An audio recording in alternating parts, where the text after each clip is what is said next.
क्या इज़राइल का उद्धार होगा? रोमियो अध्याय 11 वचन एक कहता है, इसलिए मैं कहता हूं, क्या परमेश्वर ने अपनी प्रजा को त्याग दिया? कदापि नहीं। मैं भी तो इज़राइली हूं, इब्राहिम के वंश और बिन्यामीन के गोत्र में से हूं। दूसरे शब्दों में, परमेश्वर ने इज़राइलियों को नहीं छोड़ा, क्योंकि स्वयं पौलुस भी एक इज़राइली था। परमेश्वर रोमियो अध्याय 11 वचन 2 से 5 में कहता है, परमेश्वर ने अपनी उस प्रजा को नहीं त्यागा जिसे उसने पहले ही से जाना। क्या तुम नहीं जानते कि पवित्र शास्त्र एलिया के विषय में क्या कहता है, कि वह इज़राइल के विरोध में परमेश्वर से विनती करता है, हे प्रभु, उन्होंने तेरे भविष्य वक्ताओं को घात किया और तेरी वेदियों को ढा दिया है, और मैं ही अकेला बचा हूं, और वे मेरे प्राण के भी खोजी है। परंतु परमेश्वर से उसे क्या उत्तर मिला? मैंने अपने लिए 7,000 पुरुषों को रख छोड़ा है, जिन्होंने बाल के आगे घुटने नहीं टेके।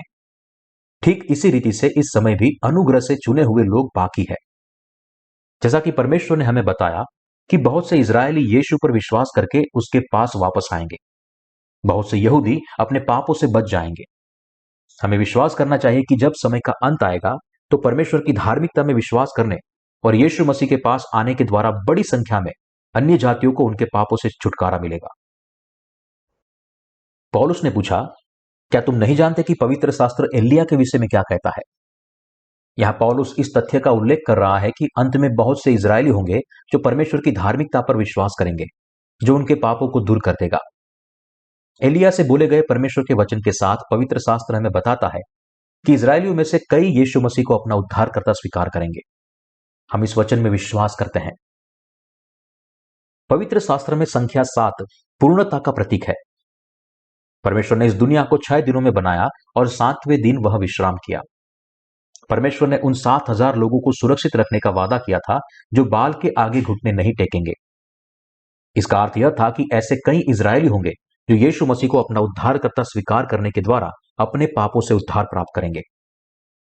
इज़राइलियों और अन्य जातियों के बीच संबंधों की व्याख्या करते हुए पौलुस ने विश्वास किया कि इज़राइल के लोगों में से बहुतों को बचाया जाएगा। क्या वे ठोकर खाकर गिर पड़े?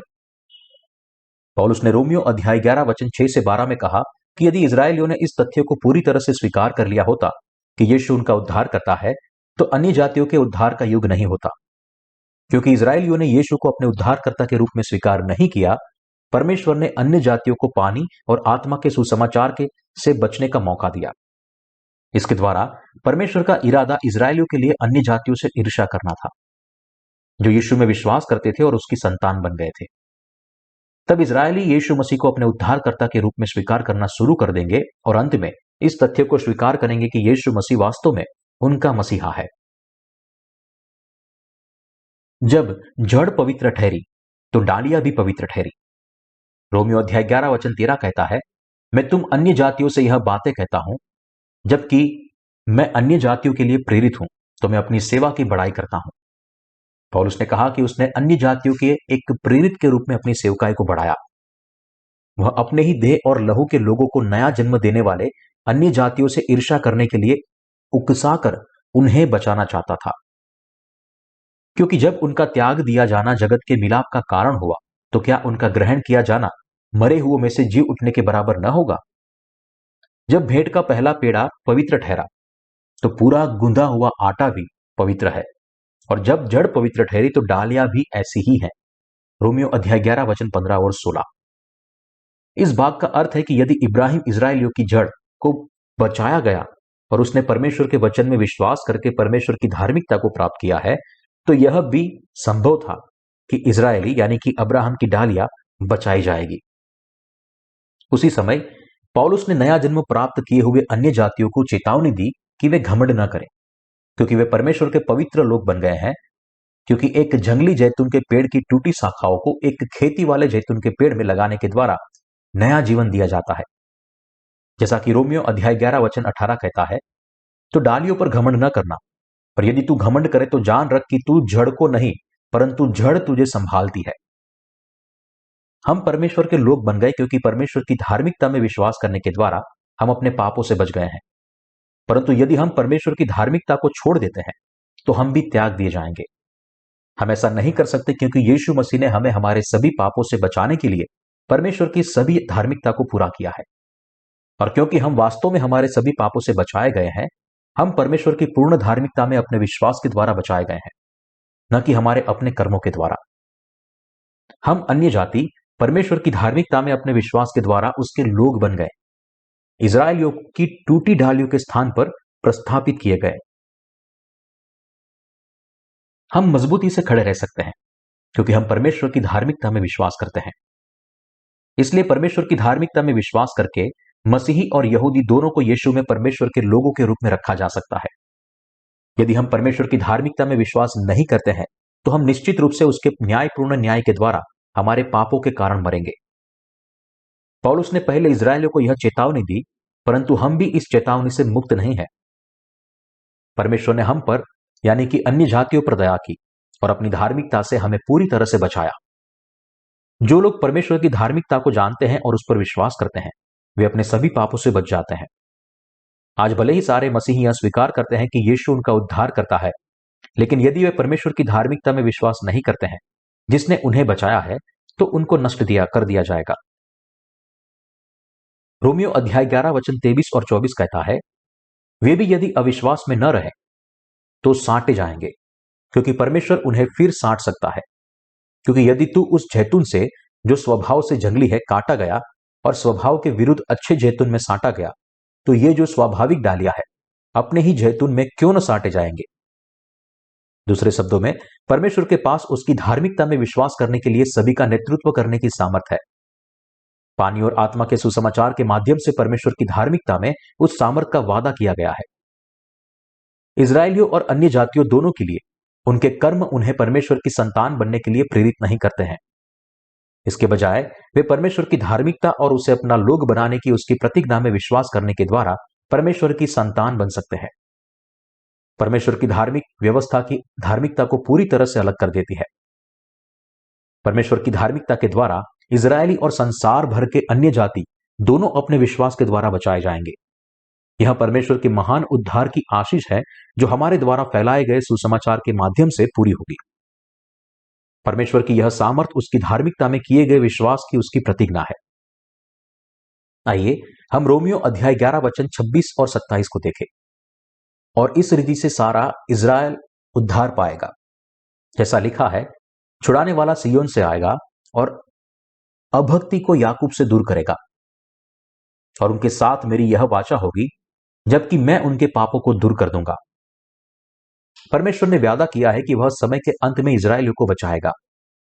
इस प्रकार परमेश्वर ने स्वयं इजरायलियों के मन से बुराई और गंदगी को दूर करने के और उन्हें अपने उद्धारकर्ता के रूप में यीशु मसीह में विश्वास करने का वादा किया। हालांकि उनके पूर्वज वफादार थे, फिर भी इजरायलियों को स्वयं उद्धार नहीं मिला है। लेकिन परमेश्वर ने उनके दिलों को छूकर और परमेश्वर की धार्मिकता में विश्वास करने के द्वारा उन्हें निकट भविष्य में बचाए जाने की इच्छा की है। क्योंकि परमेश्वर ने सबको आज्ञा उल्लंघन का बंदी बनाकर रखा ताकि वह सब पर दया करे। आइए हम वचन 32 को पढ़ें, जो कि एक बहुत ही गहन वचन है। क्योंकि परमेश्वर ने सबको आज्ञा उल्लंघन का बंदी बनाकर रखा ताकि वह सब पर दया करे। हर कोई विद्रोह करता है और परमेश्वर के विरुद्ध खड़ा होता है। कोई भी पूरी तरह से परमेश्वर की आज्ञा का पालन नहीं कर सकता है, लेकिन परमेश्वर ने हम सभी को आज्ञा उल्लंघन का बंदी बनाकर रखा है। उसका कारण यह है कि वह हमें करुणा और प्रेम के दे सके। यह बहुत ही अद्भुत और आश्चर्यजनक सत्य है। इस भाग के माध्यम से हम समझ सकते हैं कि परमेश्वर ने मनुष्य को आज्ञा उल्लंघन का बंदी बनाकर क्यों रखा था। उसका उपाय कितना अद्भुत है।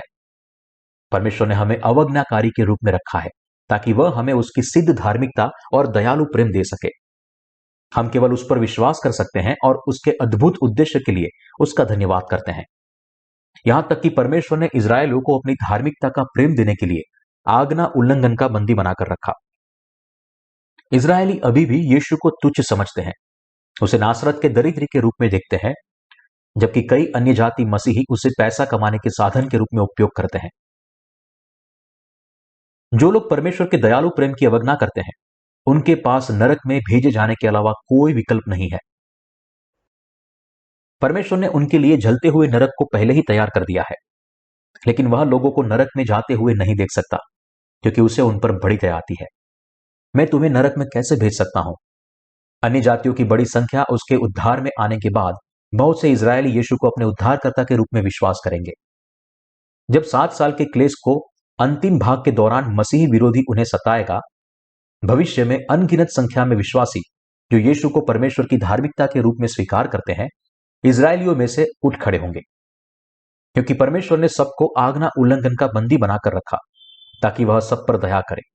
और अद्भुत भाग बताता है कि परमेश्वर ने सभी पापियों को परमेश्वर की धार्मिकता में विश्वास करने के द्वारा बचाए जाने की अनुमति दी है।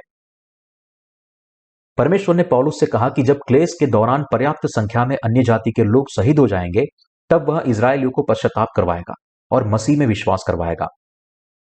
जैसा कि रोमियो अध्याय 11 वचन 33 में पौलुस कहता है, परमेश्वर का धन और बुद्धि और ज्ञान क्या ही गंभीर है, उसके विचार कैसे अथाह और उसके मार्ग कैसे अगम है। सभी सच्चे ज्ञान और दैवीय पूर्ति परमेश्वर से आती है। उन्होंने शुरू से ही सभी मनुष्य को अपर्याप्त प्राणी बनाया। यह परमेश्वर की बुद्धि को दर्शाता है जो हमें उसका उद्धार प्राप्त करने की अनुमति देती है। इस वजह से अंत के दिनों में उस पर विश्वास करने से इजरायलियों का भी उद्धार होगा। हम सभी के पास कूड़ेदान और आग में फेंके जाने के अलावा कोई विकल्प नहीं था, लेकिन परमेश्वर ने हमें हमारे सभी पापों से बचाया, उसकी धार्मिकता की योजना बनाई और उसे पूरा किया। परमेश्वर की इच्छा थी कि जब सारी मनुष्य जाति शैतान की परीक्षा के द्वारा और परमेश्वर की व्यवस्था को तोड़ने के द्वारा पापी बन गई, तब पुराने नियम में तंबू की बड़ी प्रणाली के अनुसार सभी पापियों को यीशु के बपतिस्मा और लहू से बचाया जाए। तो फिर कैसे कोई परमेश्वर की बुद्धि के विरुद्ध खड़े होने का साहस कर सकता है? क्योंकि उसी की ओर से और उसी के द्वारा और उसी के लिए सब कुछ है।